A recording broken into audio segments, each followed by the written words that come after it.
platforms on your screen. Let's bring you the headlines now. Nigeria holds day at COP28, plays host to local and international delegates.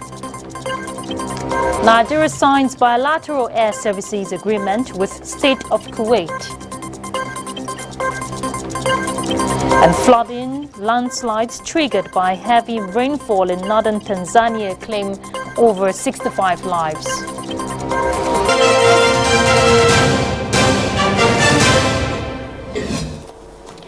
The Nigerian Pavilion played host to local and international delegates at COP28 on the occasion of Nigeria's Day celebration in Dubai. Charles Alpha reports that it was a moment to take stock and explore opportunities for Nigeria.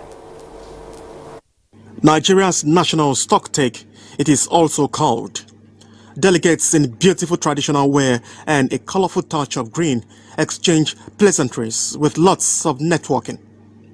The Nigeria's Day is an annual ritual, and in keeping with traditions of COP, delegates gather at the pavilion to rate Nigeria's performance, give account of breakthroughs and areas of interest yet to be explored, signing of several MOUs, activation of the Nigerian carbon market, and several commitments worth billions of dollars for loss and damage, as well as adaptation, are all part of the wins so far celebrated on this day. The Nigerian Day is a special day that we've always set aside to look at what Nigeria is doing in terms of climate change actions, to discuss that, to popularize it, and to also seek support within the country. We need to do better. Nigeria should not just be the giant of Africa by word of mouth. We should be giant of Africa by what we do. The Minister of Environment, Balarabe Abbas Lawal, used the event to correct media reports making the rounds that governments funded a huge number of delegates at the climate change conference. And I'm sure you know what has been going on at home. I feel that we should try by all means to prove them wrong. That we didn't come here for sightseeing. We came here to do something for Nigeria. And that's why throughout our preparation, we have many meetings with different sectors, with different ministries, where we sat down and tried to itemize what every one of us will do while he is here. Everyone the National Council on Climate Change believes has a role to play, and the idea will be to complement each other's efforts to build a common and formidable platform that will help to ensure that all commitments and declarations the government has made are implemented to the fullest. From Dubai, Charles Alpha, NTAi News. And still on COP28, Nigeria's National Population Commission is consulting with foreign partners on securing technical expertise ahead of what it calls a green census for Nigeria 2024. Now, this is in addition to its smart climate innovation, which is believed to provide geospatial data for robust planning for Nigeria. Charles Alpha again will tell us about this. The planned national headcount 2023 was put on hold for some reasons. The postponement was occasioned by the transition. And thank God all the issues that were not taken into account before the census was postponed are now brought in. That postponement was deemed necessary as it is now affording the Commission ample time to perfect its art. At COP28 in Dubai, the Commission is exploring ways to secure technical partnership that will help it mainstream its climate issues and particularly carbon footprint reduction. The support here, since we have meeting both local and international stakeholders, we need support in the area of technical expertise, capacity building, so I can support the government to augment what government is doing. From international organizations and local organized private sector. The census platform has given environment and climate questions free access. Therefore, National Population Commission should be supported to conduct a reliable, digital and green census for Nigeria. The Commission on its part has taken some innovative steps towards achieving what it's called a Green Census 2024, but would require aid to address some concerns. From Dubai, Charles Alpha, NTAi News. Leaders from Africa and the Middle East launched a $10 billion public-private partnership initiative during COP28 to transform food systems for millions of people facing climate-induced food insecurity. The climate crisis is already having real impacts on communities in Africa and the Middle East, with impacts including severe weather events, droughts and floods, air pollution, as well as agricultural disruptions. The SAFE initiative of the Global Green Growth Institute will mobilize at least $10 billion to implement proven climate-smart agricultural practices such as regenerative agriculture, integrated soil fertility management, and solar-powered irrigation.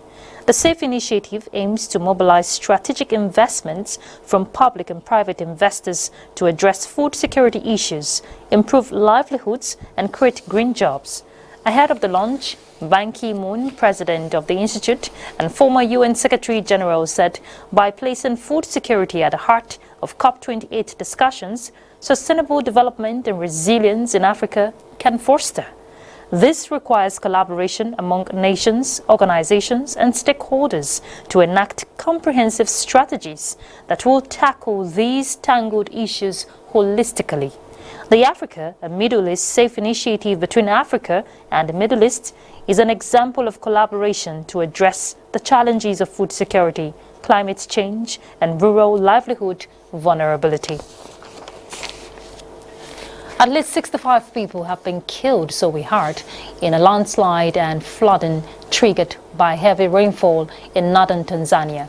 The torrential downpour at the weekend washed away vehicles and brought down buildings in the town of Kadesh, 300 kilometers north of the capital, Dodoma.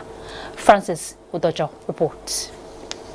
Tanzania's Prime Minister Kassim Majaliwa said that 2 more bodies were found in the ongoing search, and now the death toll has reached 65.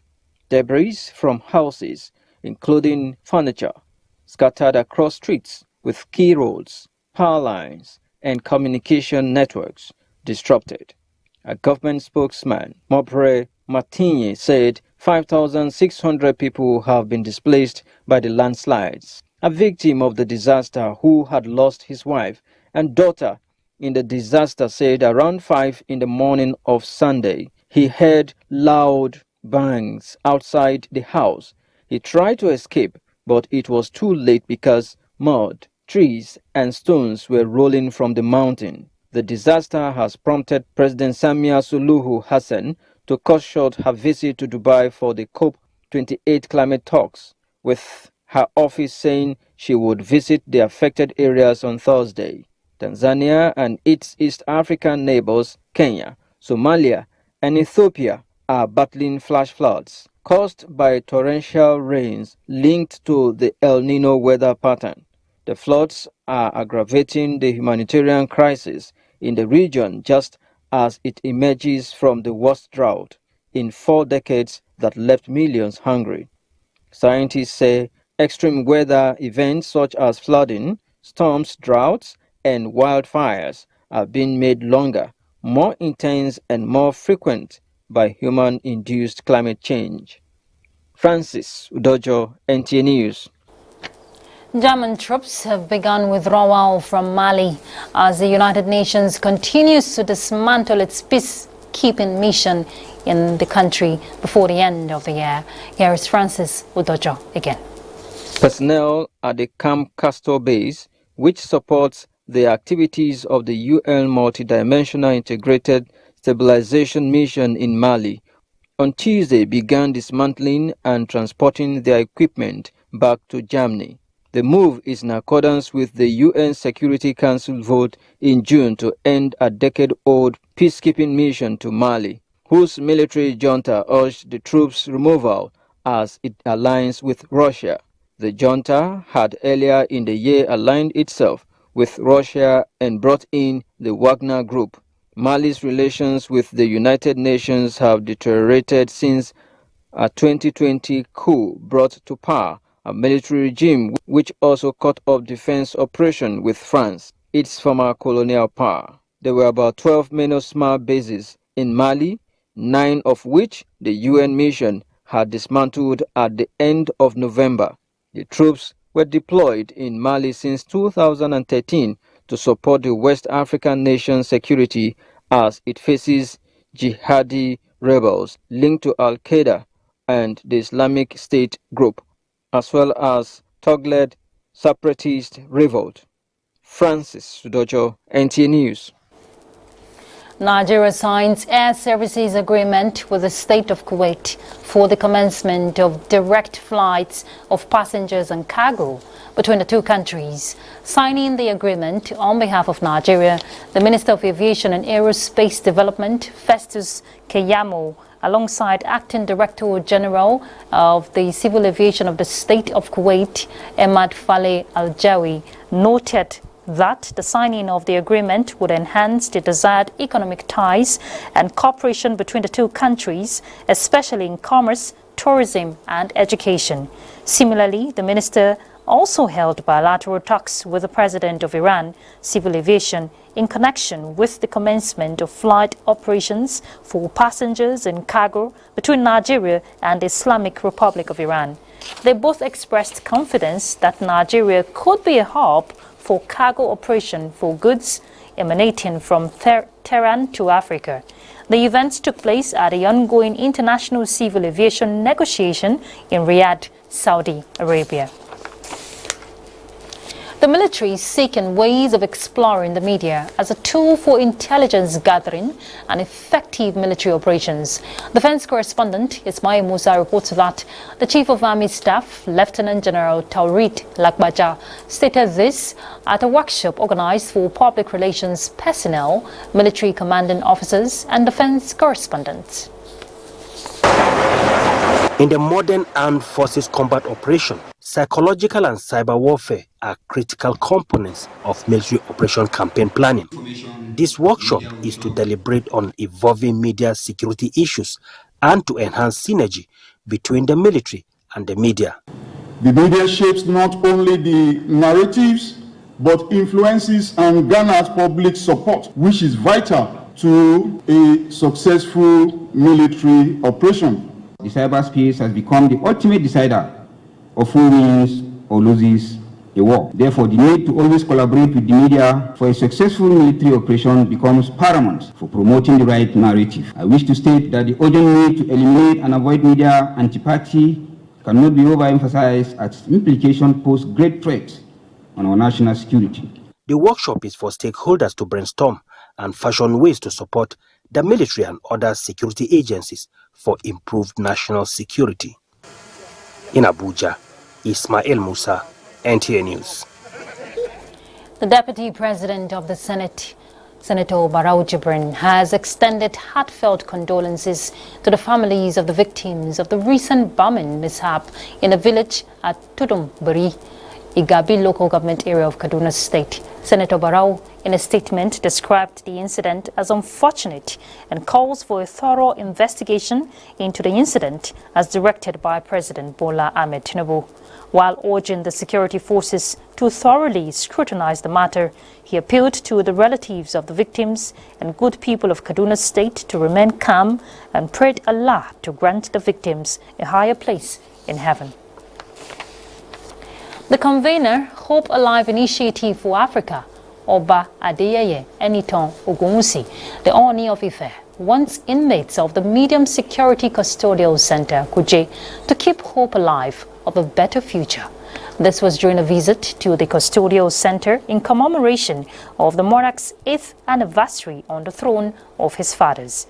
After seeing items produced by the inmates, the Ooni also promised to support inmates' rehabilitation with a donation of equipment to enhance their vocational skills acquisition.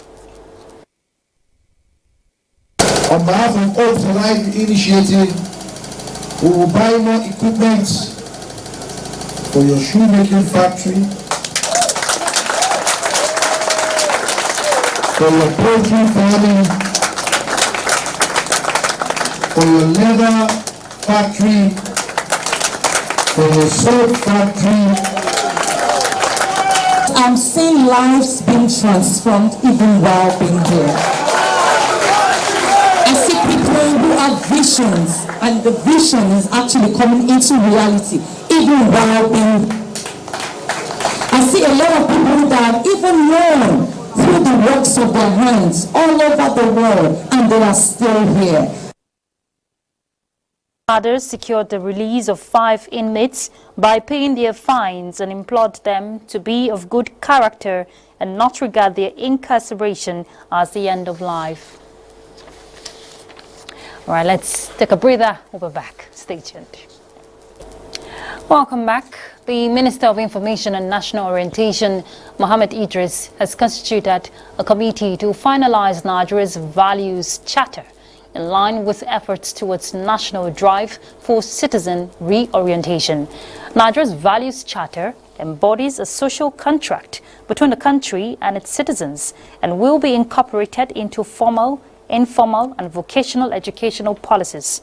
A statement by the Deputy Director of Press of the Ministry says it will serve as a blueprint and policy for a national value system defining Nigerians and supporting personalities, adding that despite the constitutional provision on national values, Nigeria has not implemented a definitive core value system for its citizens, and as a country of diverse ethnic and cultural values, evolving into a unified nation without a unifying value system has been challenging. The 10-member committee has directed Dr. Mohammed Awal Haruna as chairman and Dr. Biodun Adeni as deputy chairman. Theresa Inalwe will coordinate the committee, which has 2 weeks to submit its report. The new policy will be unveiled in early 2024 by President Bola Ahmed Tinubu. In the last couple of years, Nigeria has faced numerous challenges that have shaken the very core of national unity and stability. While good governance, stakeholders say, is key to restoring hope and getting to a level where Nigerians can be convinced to have faith in leadership. This was the position at the 4th quarter meeting of the Nigeria Interreligious Council, which had the Secretary to the Government of the Federation in attendance. Hamman Jabani will tell us about it. The meeting has had its theme, Restoration of Hope in Nigeria. The Nigeria Interreligious Council believes that a person is born with a desire to aspire for what can give comfort, peace and happiness in the world, and this can be in the form of good education, employment and security, among other things. This is the reason the Secretary to the Government of the Federation, George Akume, is urging Nigerians to trust the government of Bola Tinubu as it is poised to do all it takes to address the challenges of hunger and poverty while putting in place the foundation that will put smiles on the faces of all. Government at all levels need the cooperation of religious leaders to use religion to restore human dignity to citizens and not to use religion to divide the people of the nation.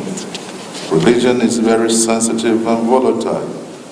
Hence, religious leaders should at all times encourage religious preachers to emphasize what can promote mutual understanding, while the political leaders work for the common good and welfare of the people.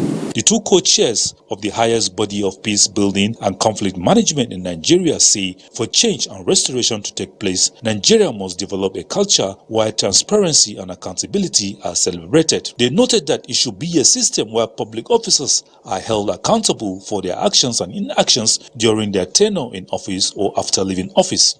There are challenges and there are problems, we know that. So let's come together and see how we can help the government to do what they should do, and I believe we will, at the end of the whole thing, be better off as a country called Nigeria. But it requires deliberate efforts and unified action. As leaders representing the major religions in Nigeria, we must foster an environment that promotes harmony, tolerance, and mutual respect. Pray for a nation where the citizens will be meaningfully engaged so that the devil will not give jobs to the youth. Experts are anticipating that leaders will enable new hope in the citizens as Nigeria aspires to have a foretaste of the renewed hope promised by President Bola Tinubu. Hamman Jabani, NTAi News. The National Judicial Council, at its 104 meeting today, considered the list of candidates presented by its interview committee and, at the end of deliberations, recommended 11 Supreme Court justices, 1 Justice of Court of Appeal, 6 heads of courts, and 26 other judicial officers.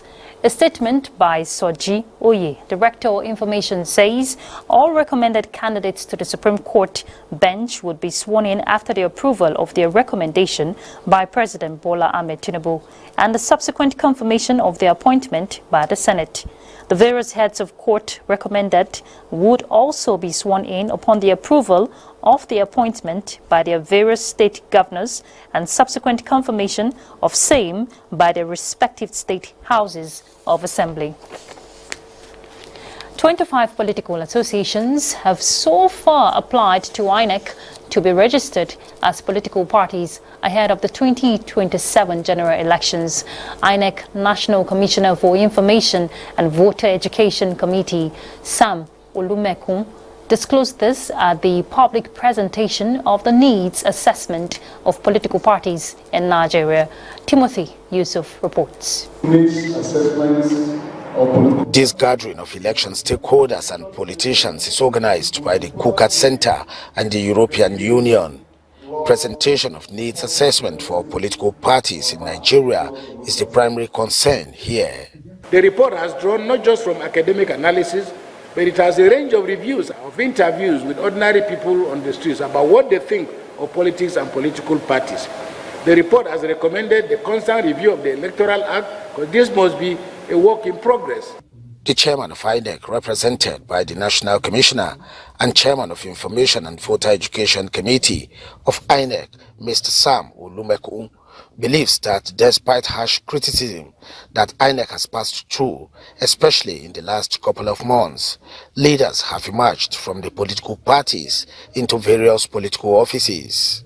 Political parties serve as the bedrock of our democratic framework, and the comprehensive needs assessment is an indispensable tool in ensuring their efficacy and responsiveness to the ever-evolving needs of the Nigerian people.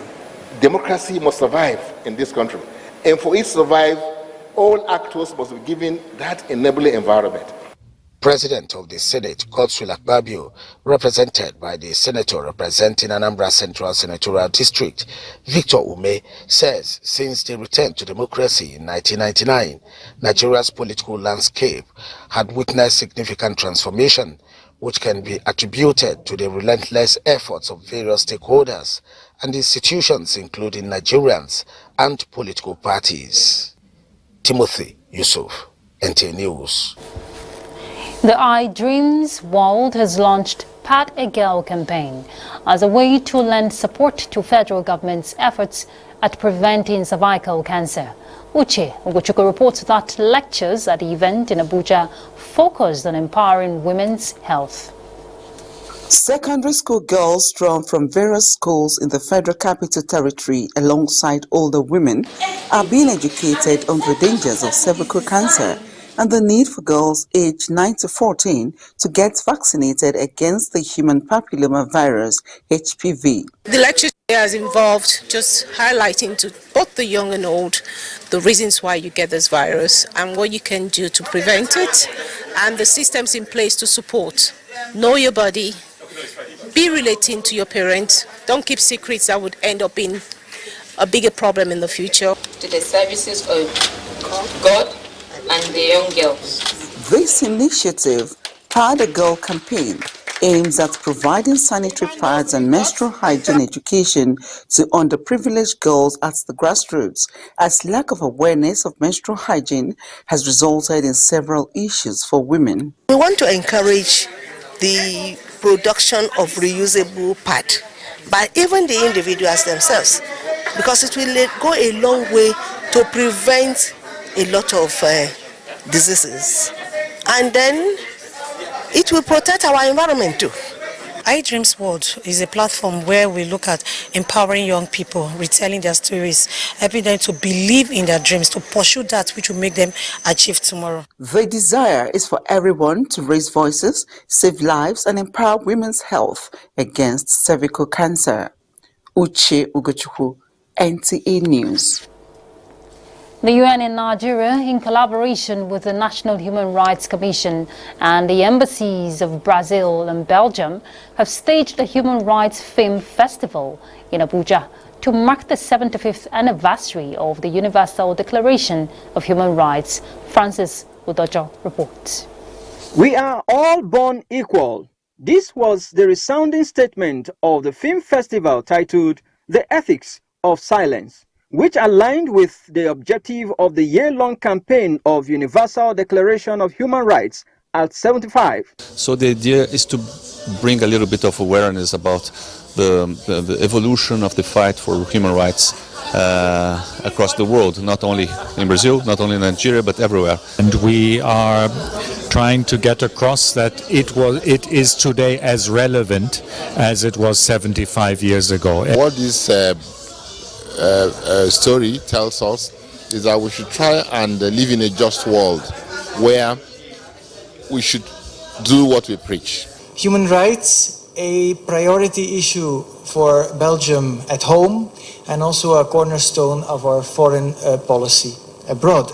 The film symposium also aimed at engaging stakeholders to bring about an increased focus on human rights and its role as path of development and achieving the 2030 goals, in addition to promoting and advocating human rights against its odds through film screening. In Nigeria, the concern of many civil society organizations, especially advocates in the gender space, is that if we are at a point where we cannot even condemn violations and abuse, then there is a fundamental problem with the status of human rights in Nigeria. And as advocates, we are calling on the federal government and all the related agencies to ensure the swift release of Rhoda Jatu, who was imprisoned and has not been, bail has not been granted. Nothing has been done to her other than the need to punish her for daring to condemn a while back in Sokoto. Of religion. So, the declaration of the human rights law came to stay after deliberations were put to vote by the UN General Assembly in 1948. In Abuja, Francis Udojo, NTAi News. And that's the news. Thank you for your time. I'm Ruth Aguele. My sign language interpreter is Hannah Olainka.